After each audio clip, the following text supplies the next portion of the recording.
আসসালামু আলাইকুম। সবাইকে এমসিকিউ শর্টকাট সিরিজে সবাইকে স্বাগতম। আজকের ভিডিওতে আমরা কাজ ক্ষমতা শক্তি চ্যাপ্টার 4 নাম্বার এমসিকিউ টাইপ দেখব। এখানে কি বলতেছে, আমরা শর্টকাটে যাওয়ার আগে দেখি পরীক্ষা কিভাবে আসে। পরীক্ষায় মূলত তোমার ওই যে বলবে একটা বস্তুর ভরবেগ n গুণ করা হলো, ভরবেগ n গুণ করা হলো, এর গতিশক্তি কত হবে। এর আগে আমরা দেখেছিলাম গতিশক্তি n গুণ করা হয়েছে, ভরবেগ কত হবে।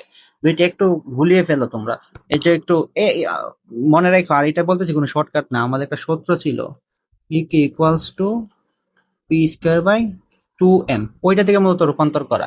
ধর একটা বস্তুর ইনিশিয়াল গতিশক্তি আছে বা ভরবেগ আছে, হ্যাঁ, এটাকে যদি আমি দ্বিগুণ করি, তাহলে ধরো ইকে 1, এটা 1, বর তো সব সেমই থাকবে, বর আমি 1 এ দিলাম, বর সেম, তাহলে এটাকে দ্বিগুণ করছে 2 হোল স্কোয়ার, তারপরে কি হবে 2m1, তারপরে এটা 1 নং, এটাকে দ্বিগুণ 2 নং করার ফলে আমি 1 নং এর 2 নং দিয়ে ভাগ দিব, তাই এটা কি হবে 4 হবে না।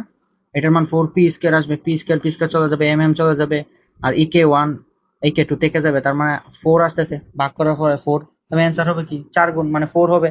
তো এইটাই বেসিক্যালি এখানে আমরা শর্টকাটের মাধ্যমে করে ফেলবো, এত লাইন করব না। আর যদি তুমি যদি লাইন করে বুঝতে পারো তাহলে আর ভালো। তা আমরা কি করব, শর্টকাট হচ্ছে কি, আমাদের গতিশক্তি বের করতে বলবে কত গুণ হবে।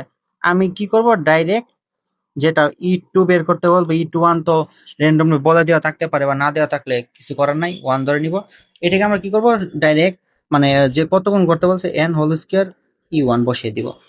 দেখো, তারপর এটাকে দ্বিগুণ করতে বলছে, তার মানে 2 স্কয়ার ই1, মানে তার মানে 4 গুণ হয়ে গেছে।